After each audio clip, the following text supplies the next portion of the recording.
Hi, Tim from Fair Play Now. Got a slightly different video for you today, and I thought really I'd talk about what my coronavirus or COVID-19 experience has been right the way from the start all the way through to now here in mid-October 2020, and just really go on about my experience of the whole thing so far. So anyway, we get to the start of 2020, and like most other people, I was quite optimistic for the new decade, and obviously didn't think there was going to be anything too bad happening in any time soon.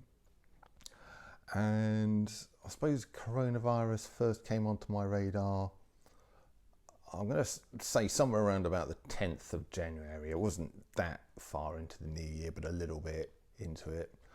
And I watch a lot of YouTube, and on the sort of newsfeed bits of YouTube, you go down a few lines of video, and normally there's the sort of the news headlines with their sort of video thumbnails there, and they started going on about coronavirus outbreak in China. And my initial reaction was sort of roll the eyes and, oh God, not another one of those things. Because after all, we've sort of lived through quite a lot of this stuff over the last 20 or so years. We've had sort of bird flu, SARS, MERS, and God knows what else. And they've always, the sort of media have tried to sort of go into panic mode about it. Everybody just really ignored it, and then it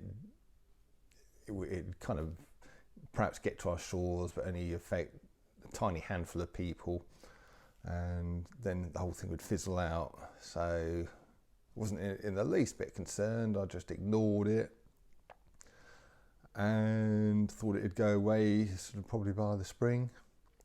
But anyway, we get to February and further into February, and then further into March, and it still hasn't gone away. There's still these stories about the coronavirus, and it's quite funny actually, because around the end of February, there was another headline saying about COVID-19, and I'm like, oh God, what's this other thing now? First we've got coronavirus, and now they're going on about this COVID-19. What's that all about? And then I found out it was the same thing. Of course, you have to get all the posh people who sort of have to call these things a different name to what us normal folk do, which I think is basically why there's these two names for it: COVID-19, which is the official name, and coronavirus. But anyway, I'm still not expecting great things, and we get into March, and people are still talking about it, and I guess I got to the stage when I thought it might go a bit further than what other things have done, when I went out for a meal at a very popular, very busy, or normally very busy restaurant here in my sort of locality. And we went there on a Friday night, and normally the place would be pretty well rammed at the time we went on Friday night, but it was only half empty, or only half full, shall I say. And I'm thinking, oh, what's going on here? Why is it sort of... And it wasn't really quiet, but it wasn't nearly as busy as before. And of course, people I was with were saying, oh, it's probably because of this sort of COVID-19 thing. People were staying at home. And I'm thinking, oh God, people are starting to take this a little bit more seriously than before. And then it gets to probably about the 16th, 15th, 16th of March, and people were sort of saying, if you sort of feel ill, you should self-isolate for 7 days then, as it was then. And around about the 16th of March, I actually sort of felt a bit weird myself. I know I definitely was a bit off colour. I think I had a bit of a temperature and what have you. Nothing too bad. I'd have just carried on working, because when I feel like that, I just get my head down, carry on working, and it's gone within a couple of days. But because of all this self-isolation thing, I thought, well, okay, I better sort of play ball and maybe self-isolate, because I wouldn't want to harm anyone else. So I self-isolated myself for 7 days. I was only under the weather for a couple of days, and then I had about 4 or 5 days when I was perfectly all right, but couldn't go out. So I just got on and did a few odd jobs around the house here, pressure washing the patio and cleaning out the gutters and all that kind of thing. And then it gets to the end of my isolation period, and believe it or not, yeah, it must have been the sort of 16th, because it gets to the 23rd, just when my period of self-isolation came to an end was when the lockdown started. So really I had an extra sort of week of sort of lockdown compared to most other people, which was a bit ironic. And so we go into lockdown, and I was a little bit unclear about what my position was, because the government never really clarified what you should do as a tradesman, you know, going into other people's houses. I think it was allowed, but I sort of thought, well, maybe to be on the safe side, I'll only do outside jobs, and I'll only sort of go along if they've got an emergency situation. And I remember one person had a smoke alarm which wasn't working and needed changing over, so that's kind of almost an emergency situation, because you shouldn't really be without one of those for too long. So I did that job.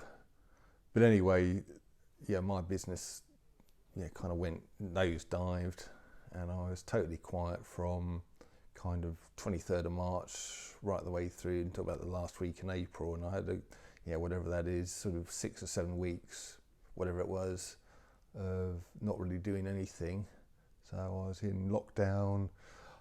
Apart from maybe just doing the very occasional tiny little thing that came through, but it wasn't a lot at all. And so I did things like shopping for people, a couple of people, mother and mother-in-law. I did odd jobs around the house. There's a lot of cleaning, a lot of tidying up going on, clearing out the spare room and clearing out the shed and things like that. And that lasted for a few weeks, and then I was kind of online a lot, doing God knows what, trying to learn a few different things, watching YouTube videos.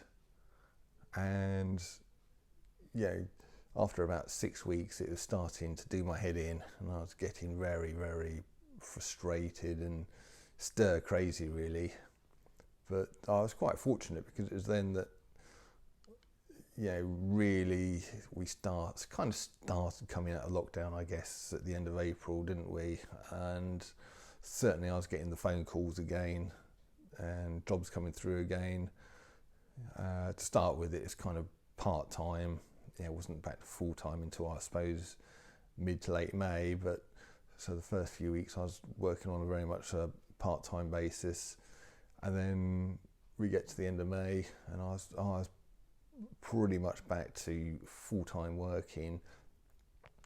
And those days in late May, June, early June were good days. I mean, it's really looked like we were coming out of lockdown, things were opening up, the virus was sort of going downhill. We'd sort of gone up, and then we're coming down the other side as well. The death rates were going right down, the infection rates were going right down, etc., etc., and it all looked like good news. And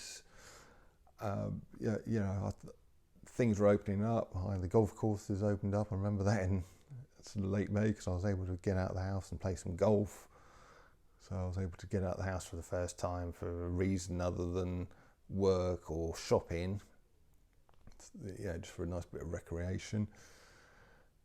And I think various other things were due to open up. I know whenever it was in mid-June, the pubs opened again, restaurants opened again, albeit in the very limited, having to socially distance and eat and drink outside and what have you at a lot of these places, but at least they're open. And then all the beauty salons and places like that were due to open up 4th of July, I remember. So that little period, everything just seemed like it was sort of coming back, and we were moving in the right direction. But I remember saying to my wife during lockdown, they've set a precedent now, so who's to say that they're not just going to be doing this all the time going forward in the future. I mean, any tiny little thing that comes out of China, everybody will be panicking and going into the whole lockdown thing again. And I said we should really be putting our foot down as the people, saying, look, you know, you only get to do lockdown once. You never ever get to do lockdown again. You find some other way of dealing with these things. You've had your chance with lockdown. You don't get to do it again. And that's what we should have said as a people to the government and the scientists, because otherwise they'll be trying it on again for every little thing going forward, pretty much forever probably. And I remember saying that to my wife back in about sort of sometime in May, I think it was. But anyway, sure enough, we get to the end of May or early June and I start seeing the headlines again in my little sort of headline feed, news feed in YouTube. Kept going on about second waves. And I thought, oh, here we go. You know, this is exactly what I predicted they'd sort of start going on about. Second wave, and I hear about second wave here, this, second wave that, second wave here, there and everywhere.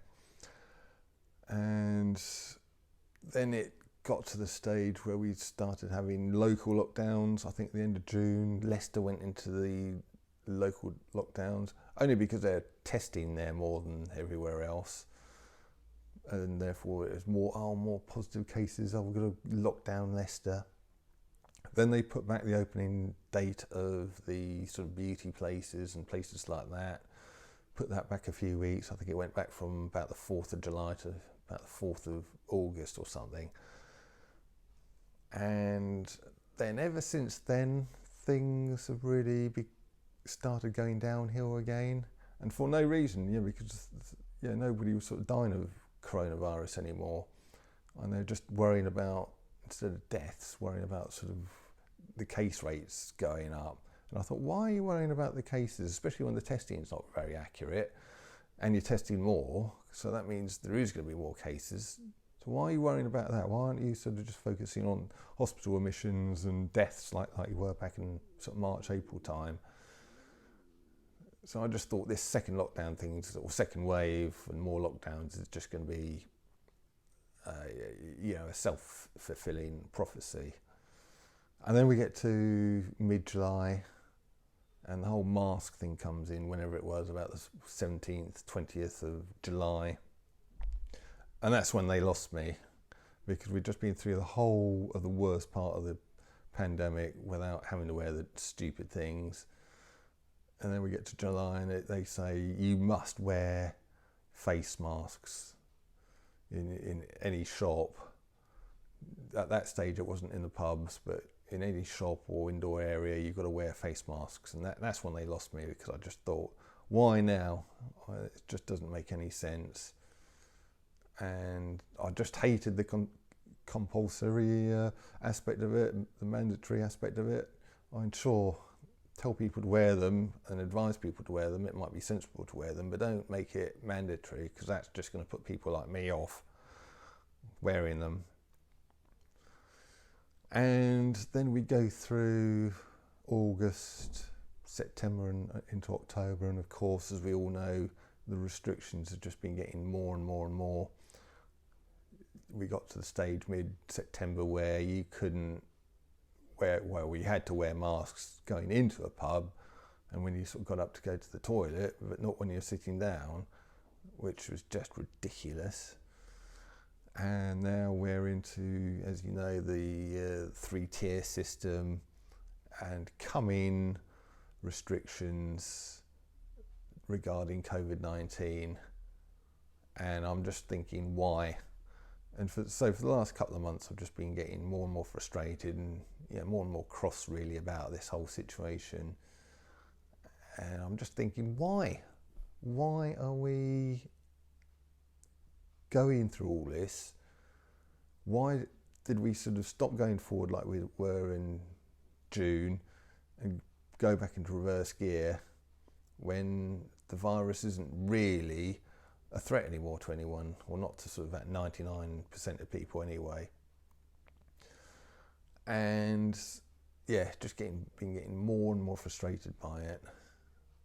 And then I've seen why, because you go around and you talk to people, and they seem to be scared of the virus, even though there's no reason to be scared unless you're sort of over 75.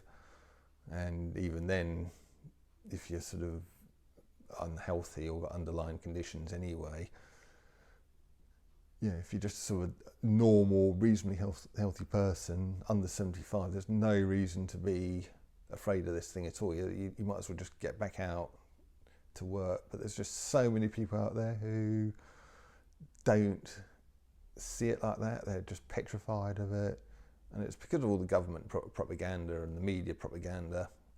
And I think we're getting to the stage now, because I don't watch any of that stuff, so I haven't really been affected. And I'm getting to the stage now where I just feel like I'm living in a lunatic asylum full of brainwashed people, and I'm one of the few who hasn't been brainwashed. And I'm listening to the craziness and just thinking, what are you talking about? You know, you don't need to be afraid of this, or you don't need to be any more afraid of this than you do of normal flu. And yeah, just the world's gone insane. And unfortunately, as we are here in mid-October 2020, the insanity is just continuing and just getting more and more insane by the week. And I'm getting to the stage where I'm totally frustrated, in despair, just wondering, when are we ever going to get back to normal? If that's ever going to be a thing, if it's ever going to happen. Because it just doesn't seem like the government, the scientists, the media, and sort of at least half the population even want to get back to normal. And I'm just sort of thinking, hang on a minute, you might be afraid of the virus. You might want to wear face masks. You might want to sort of stay at home, stay locked down. But you shouldn't be imposing that on someone like me, who is quite prepared just to go out and about and live my daily life. And I'm quite prepared to take my chances with the virus. And your attitude is stealing my freedom away. And, you know, I think that is totally, totally wrong. So anyway, that is basically where I am with the whole COVID-19 coronavirus thing, right from the start of 2020 right the way through to now. So I hope that's given you a bit of an insight as to what I'm all about, where I'm coming from, and why I'm so frustrated.